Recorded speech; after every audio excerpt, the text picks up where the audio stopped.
7:01 de la mañana, momento en que seguimos con nuestra primera entrevista, conversando con el político venezolano Enrique Ochoa Antich, fundador del MAS, fundador también de COFAVID, activista social por los derechos humanos. Antes del corte estábamos hablando o revisando el derecho a la vida en Venezuela, si se respeta estos derechos hoy por hoy en nuestro país. Y a propósito de ello, pues también quería consultarle sobre los nuevos acuerdos políticos que hoy por hoy se están debatiendo en el seno de la Asamblea Nacional de mayoría oficialista con una presencia reducida de la oposición, pero sin embargo pues han llamado a una comisión por el diálogo, la reconciliación y la paz. Le decía y le pregunto, ¿sin justicia puede haber paz? ¿De qué trata esta comisión y cuál es la visión desde su punto de vista como político de larga experiencia sobre estas comisiones y estos acuerdos que por hoy se están realizando, no solo con los que están dentro de la Asamblea, pues han dicho que están involucrando distintos sectores de la vida productiva económica de nuestro país? Bueno, efectivamente el tema de la justicia es esencial, ¿no? Por cierto que aquí se ha venido haciendo costumbre. Yo tengo un caso que lamentablemente ahorita se me escapan los nombres, los quise traer, pero la próxima semana en el espacio Tus Derechos Humanos en 5 minutos, allí vamos a hablar de ese caso, de unas señoras que están detenidas desde hace 6 años sin juicio, hace 1 año tienen boleta de excarcelación y no pueden salir en libertad. Lógicamente, mientras no haya un sistema judicial que funcione, es difícil que pueda haber el diálogo que se requiere. Pero efectivamente el diálogo es un asunto esencial. Yo he visto con muy buenos ojos la decisión, incluso el discurso del propio Jorge Rodríguez, y que haya sido una de las primeras decisiones y que él mismo como presidente de la Asamblea presida la comisión de diálogo. Eso indica que hay una voluntad, una comprensión de la necesidad de buscar a través del diálogo y la reconciliación la solución de nuestros problemas. Los venezolanos, si no somos capaces de entender que solo juntos podemos superar nuestras dificultades, jamás las vamos a resolver. Nosotros tenemos que salir de este pantano de odios y de intolerancia en el que estamos sumidos para poder reconstruir a la nación. Pero han sido años de diatriba política, de confrontación, de polarización. Claro, porque yo creo que los extremos a veces han arrastrado al centro político. Eso pasó, por ejemplo, en la Guerra Civil Española.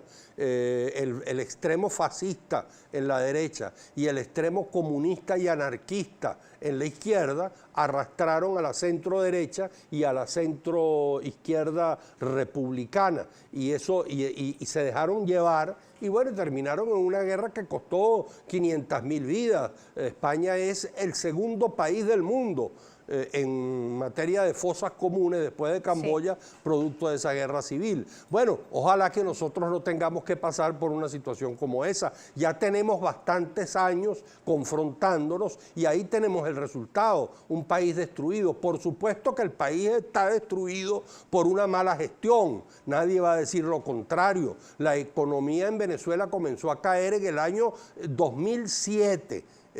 10 años antes de las sanciones. Yo no voy a decir que las sanciones son responsables, pero las sanciones han ayudado mucho, han agravado las circunstancias, son inaceptables, son una inmoralidad frente a un país con tantas dificultades económicas que se pretenda hacer política pensando que haciendo sufrir a la gente y sobre todo a los más pobres, entonces se va a generar un cambio político en el país. Ojalá que el gobierno de Biden, ahora que tenemos esta oportunidad ahí abierta, y ojalá que el gobierno venezolano también lo entienda así, que tenemos que llegar a algún tipo de compromiso para superar esa situación, ¿no? Aunque previo a la toma de posesión de Biden, pues un líder político propuesto para secretario de Estado pues ya anunciaba que iban a seguir reconociendo a Juan Guaidó como presidente interino de Venezuela. Ahora bien, en medio de este escenario, ¿qué sigue? Estamos hablando de un país que no cuenta con, digamos, si bien está el tema de la soberanía, que tanto ha destacado el gobierno nacional, para resolver los temas económicos es importante llegar a acuerdos políticos, a relaciones internacionales, pues en el marco del respeto y que permitan hacer pues negociaciones y transacciones comerciales. En este sentido, ¿cómo se puede recuperar la economía del país? Sí, lo que señaló Biden sobre Guaidó me parece que es un poco la inercia, ¿no? Es inevitable que haya una cierta inercia y además ha habido una política en esa materia de Estado, también los demócratas estuvieron estuvieron de acuerdo. Pues también decía ese informe que igual debían revisar esas políticas. Claro, pues pero no... al mismo tiempo ellos hayan estado planteando que van a revisar el tema de las sanciones. Sí. Es evidente, por ejemplo, que Biden va a regresar con Cuba a la posición que tenía Obama, de una relación de diálogo. Y es obvio que si van a tener una relación de diálogo con Cuba, es más o menos de suponer que la van también a tener con Venezuela. Ojalá que sea así.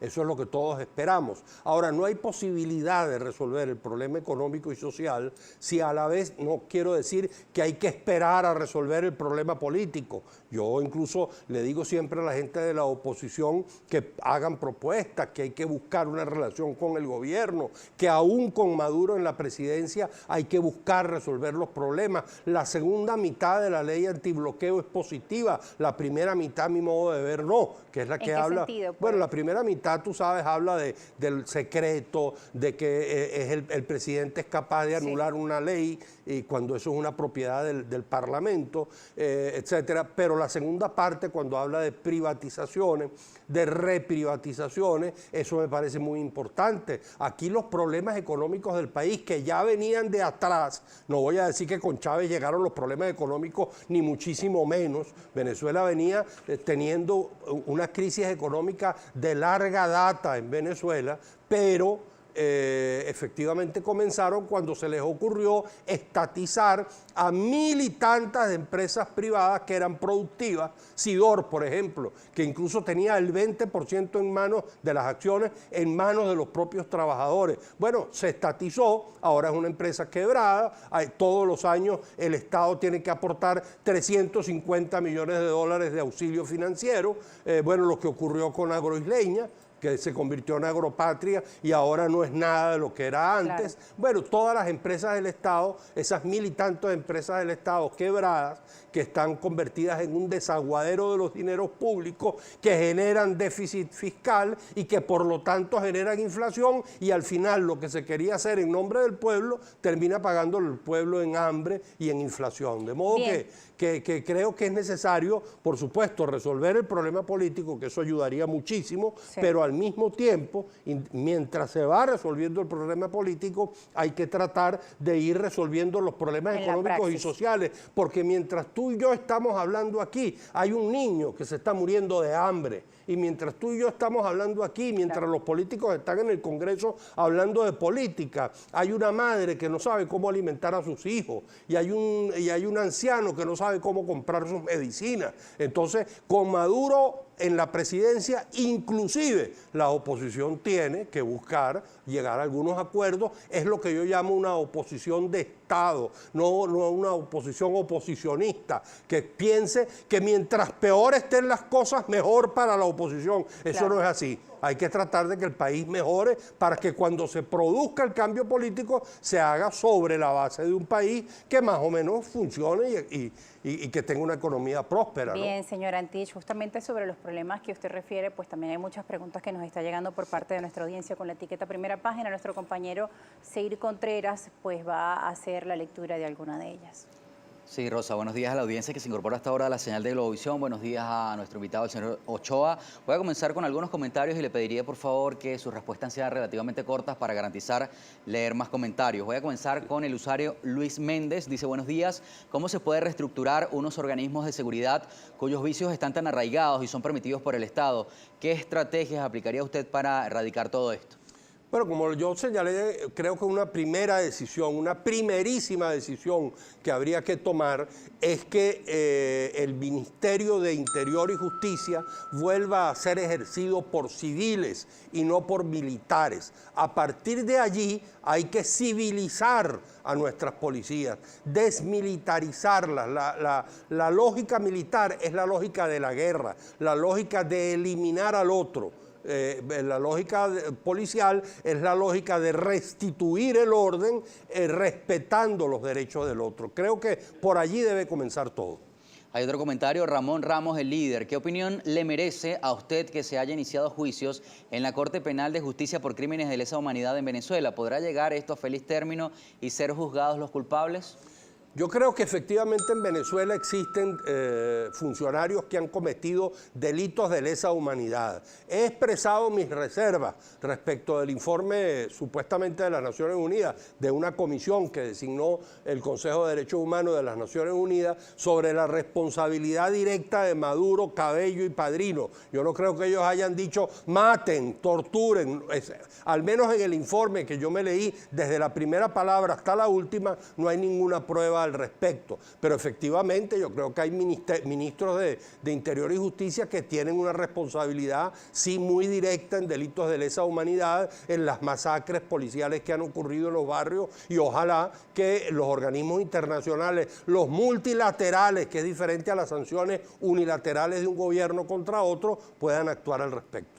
Hay un comentario de Jesús Eduardo Jaimes, más que una pregunta, dice: lo que sí debe estar claro para Venezuela es que sea verde o rojo debemos remar para el mismo lado. La mejor ayuda tiene que salir de los propios venezolanos. Solo así recuperaremos el país. ¿Está de acuerdo con este comentario? Totalmente. Yo incluso siempre, por ahí escribí algún artículo que se llamaba La Tercera Unidad. Nosotros tuvimos dos grandes momentos de unidad. La unidad que logramos en el siglo XIX para lograr la independencia, los aristócratas de Caracas unidos a los plebeyos de los llanos, Bolívar, Compáez, etcétera, logramos la independencia. La unidad política en el siglo XX para lograr la democracia, comunistas y adecos, URDistas y copellanos, todos se pusieron de acuerdo para derrocar la tiranía. Fue una segunda unidad que logró la democracia, y ahora creo que los venezolanos tenemos que reconstituir una nueva unidad, la tercera unidad, para sacar al país de los problemas económicos y sociales que padecemos. Agradecemos a nuestra audiencia sus comentarios aquí en este punto de encuentro informativo Primera Página. Señor Enrique Ochoa Antich, ya casi nos vamos. Ya para finalizar, en momentos en que también el mundo está viviendo una pandemia y cada país está abocado a resolver sus propias dificultades, crisis económica, recesión mundial, más el tema de la salud pues tan prioritario, quería ya su mensaje final. Organizaciones mundiales como las Naciones Unidas, como la OMS, pues han pedido a los líderes del mundo pues que revisen sus estrategias y que en lugar de confrontamientos incentiven pues la ayuda para poder salir adelante en medio de las dificultades históricas que hoy por hoy vive el mundo. Bueno, me das pie para recordar que en medio de la pandemia yo formulé una propuesta que el propio presidente de la República, que llamó al programa de Diosdado Cabello para comentar esa propuesta mía, la respaldó, que era que el Consejo de Estado se abriese a la participación plural de toda la sociedad venezolana, los gremios de médicos, los empresarios, los medios de comunicación, los periodistas,